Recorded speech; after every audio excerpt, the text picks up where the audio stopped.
Sand looks like one of the most ordinary materials on Earth. It's under our feet, on beaches, it's in deserts, in riverbeds, in children's buckets, construction sites, hourglasses, roads, concrete, windows, bottles, phone screens, solar panels. Whole cities are made of it. And even though we use it in everything, it feels endless. But modern life doesn't just run on sand in general. It only runs on the right kind of sand, in the right place, with the right chemistry, at the right price. And that's where something that looks simple starts to become a bit more complicated, because sand isn't just background scenery. It's one of the great material flows of modern civilization. UNEP estimates that humanity uses around 40 to 50 billion tons of sand resources every year. That's about 18 kilograms per person per day. Sand and gravel are often described as the world's second most used resource after water, which is almost absurd when you think about it, and yet most of us barely think about it. We just see the final surface. Glass, a screen, solar panel, bottles, skyscrapers, roads, a city skyline. But we don't see the riverbed, the seabed, the island, coast, or community behind it. So this video is about sand, but not sand as beaches and holidays, sand as a supply chain, an ecological pressure, and a hidden ingredient in the clean, smooth, transparent surfaces of modern life. And before we go any further, I just want to clarify about the title. From reefs to glass isn't a literal recipe. This video isn't claiming coral reefs are being melted into window glass. In fact, flat glass manufacturers say ordinary sand from riverbeds, sea beaches, and marine sandbanks is generally not suitable for flat glass. The industry needs sand with strict grain size and chemical properties. AGC Glass Europe says flat glass uses silica sand from fossil deposits or crushed sandstone, not riverbed, beaches, or marine sandbank sand. Glass for Europe makes a similar point. Modern beach sand is not suitable for flat glass because of salt, shells, carbonate material, and particle size issues. So the story isn't that reef sand becomes glass. The story is stronger than that. The word sand hides too much. The sand dredged from seabeds, the sand used for concrete, the sand used for land reclamation, and the high-purity silica sand used for premium glass aren't interchangeable, but they're connected by the same blind spot. Modern life treats sand as ordinary, cheap, and effectively endless. And it is not. Not all sand is equal. A handful of desert sand, a scoop of beach sand, and a deposit of high-purity silica sand may all look similar enough to most of us. But industry doesn't treat them as the same thing. Glass needs silica-rich sand with tight chemical requirements. Solar glass and other high-end glass products may even need cleaner material with low impurities. Land reclamation may use marine sand. Different construction uses may depend on river sand, crushed stone, or other aggregates. So when someone says, "Why worry about sand? There's plenty in the desert," that's not really an answer. It's a bit more complicated than that. Desert sand is often too rounded and wind-smoothed for many construction uses. Beach and marine sands may contain salt, shells, carbonates, or other material that makes them unsuitable for some industrial processes. Glass-grade sand is not just any sand, it's a specific raw material. And that's the first thing you find when you do a little research into this topic. There isn't a single sand crisis. There's a family of sand crises. Construction sand, marine sand, river sand, land reclamation sand, glass sand, silica sand, and each one has its own geography, its own economics, and its own ecological consequences. Let's start with glass, because maybe that's the most obvious. Glass begins with something that looks ordinary. Sand. But again, this isn't just any sand. Flat glass production starts with sand as a raw material, but the important part is that manufacturers need sand with the right chemistry and the right physical properties. The cleaner and more specialized the sand, the less ordinary the sand becomes. So for things like windows, bottles, phone screens, and lab glass, a raw grain becomes transparency. A deposit becomes architecture.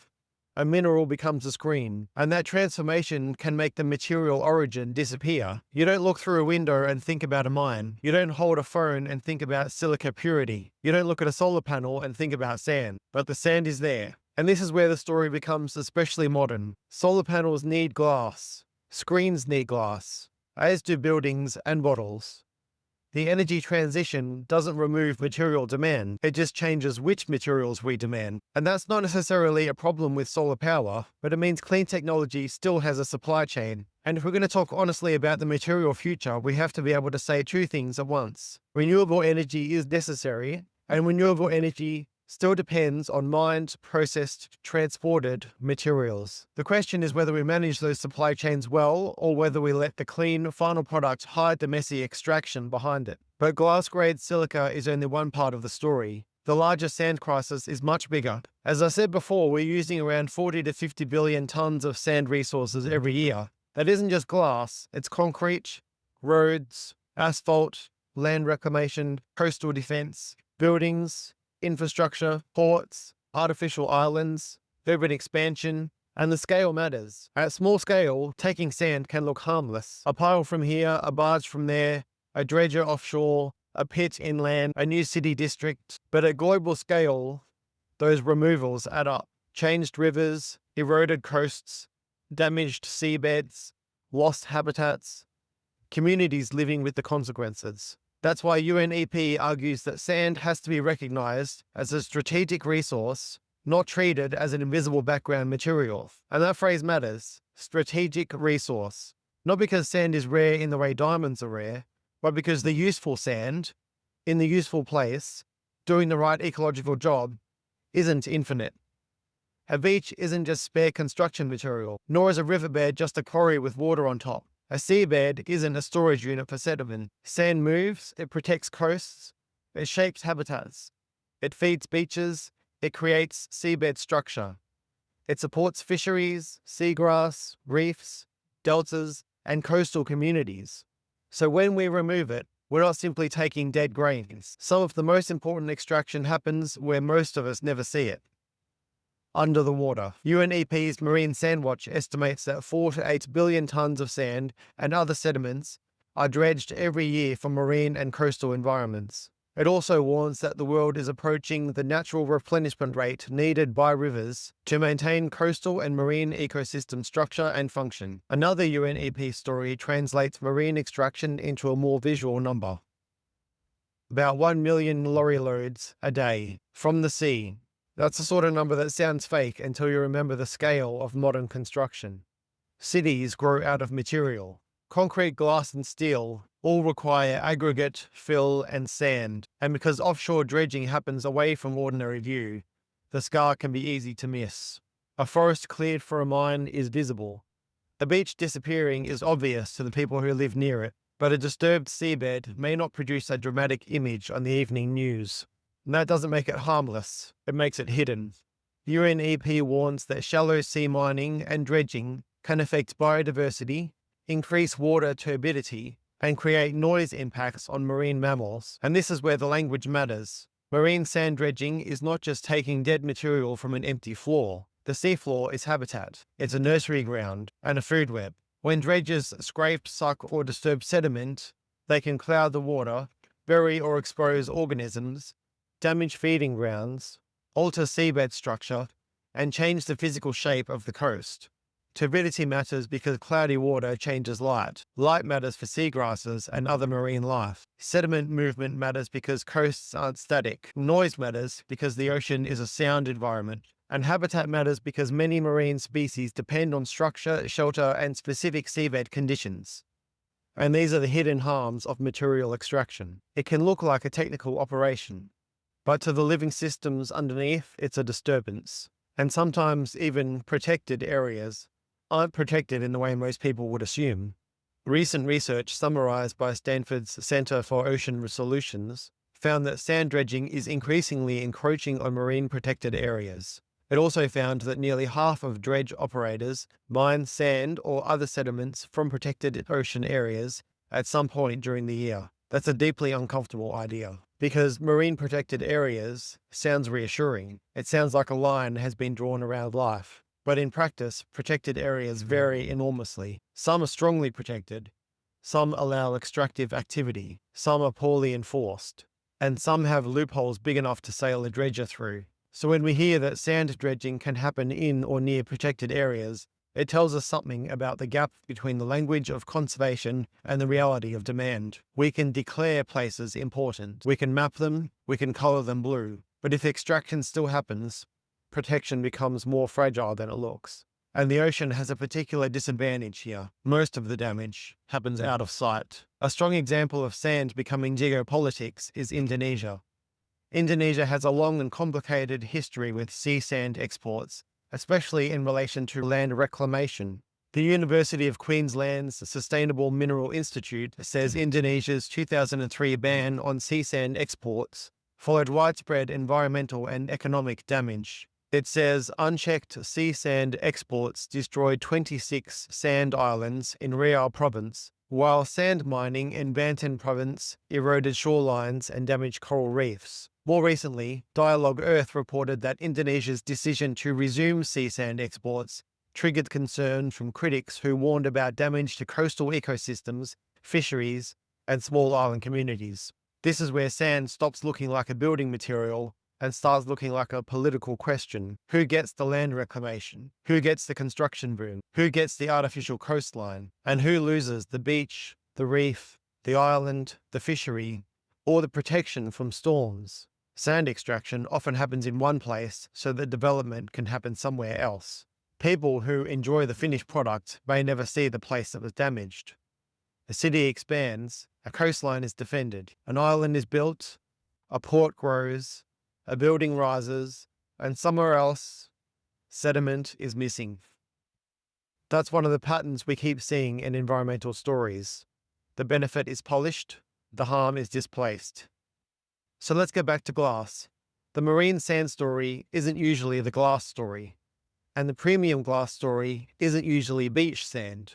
Flat glass generally needs industrial silica sand, not dredged to marine sand. So if someone says marine sand dredging is bad because it becomes window glass, that's probably too crude. But if someone says glass has no connection to sand extraction problems, that's also too simple. Glass depends on sand. Premium glass depends on specific sand. And specific sand comes from specific places, often inland, mined, processed, transported, and often connected to high-value industries that prefer the extraction stage to remain invisible. The clear surface at the end can make the supply chain feel clean too, but a mine still has a footprint, as does a quarry, a processing plant. Roads and ports all have footprints. Water use, dust, energy, rehabilitation, community impact, biodiversity, and land clearing all still matter. I'm not arguing against glass. Glass is useful, it's recyclable, and it can be essential. Solar glass is part of the clean energy transition, but useful doesn't mean impact-free, and that's the point. The sand crisis isn't one villain in one place. It's an assumption spread across many industries that if something is granular, common-looking, and cheap, then it doesn't need to be treated with much care. There are solutions, but they all come with problems. One obvious answer in the glass world is to use more recycled glass. Cullet, recycled glass used as feedstock, can reduce demand for virgin raw materials and help lower energy needs in glassmaking.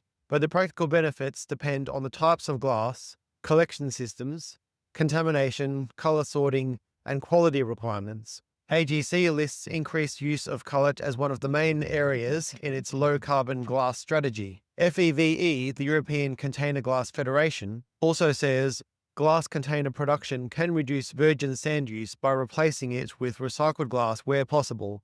But recycling isn't perfect. You can't just recycle glass and solve the supply chain. Container glass, flat glass, solar glass, and specialty glass may have different requirements. Recycled material has to be collected, sorted, cleaned, separated, kept free of contamination, matched to the right end use, and in some high-spec applications, virgin raw material may still be required.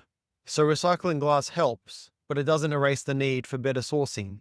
On the broader sand crisis, UNEP's recommendations point toward treating sand as a strategic resource, improving governance, mapping extraction, strengthening regulation, reducing demand where possible, and avoiding extraction from sensitive ecosystems. It might just sound bureaucratic, but it's actually very practical. We need to know where sand is coming from, how much is being removed, whether the ecosystem can replenish it, who has given consent, who's benefiting and who's losing, which places should be completely off limits, and whether alternatives or demand reduction can prevent extraction in the first place. Because the answer isn't never use sand. The answer is stop treating sand as invisible, stop treating it as cheap emptiness, and stop pretending that because a material is small, it doesn't matter. There's also a demand question, because demand isn't just industrial, it's cultural. We like smoothness, we like transparency, we like bright towers. We seem to love endless construction. We like new roads and coastal developments and glass walls and screens. We like the aesthetics of clean modernity, and modernity has a texture. It's concrete, glass, asphalt, steel, polished surfaces.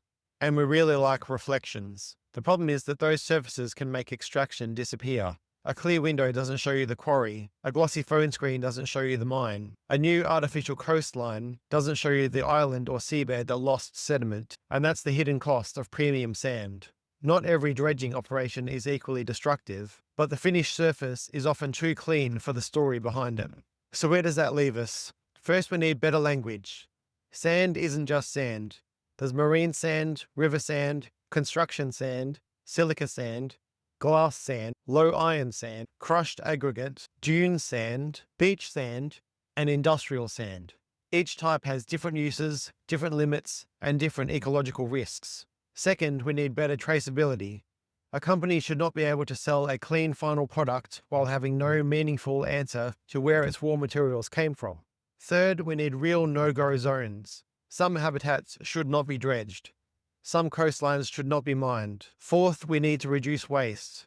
Construction, overbuilding, poor planning, short-lived products, disposable design. Fifth, we need to use recycled material wherever it genuinely works. Not as a green slogan, as an actual system with collection, sorting, quality control, and industrial demand. And finally, we need to remember that sand is part of living systems. Wherever it is, that sand is doing work. Might be buffering a coast, hosting life, shaping currents, supporting fisheries, protecting communities, or just holding together ecosystems that we often notice only after they're damaged. Sand feels infinite because it's small, because it slips through our fingers, because beaches and deserts make abundance look obvious. But the right sand, in the right place, doing the right ecological job, isn't infinite at all. A grain of sand can be part of a river, a reef, a beach, a seabed, a dune, a window, a phone screen, a solar panel, or a city skyline. And the hidden cost of premium sand is that modern life only sees the final surface. It doesn't see the place that was scraped, dredged, mined, washed away, or transformed to make that surface possible. So maybe the question isn't just how much sand do we need? Maybe the real question is, how much living landscape and seascape are we willing to turn into material? And once you start seeing sand as part of a living system, the world's most ordinary material starts to look a lot less ordinary. I'd love to hear your thoughts. Thanks so much for watching.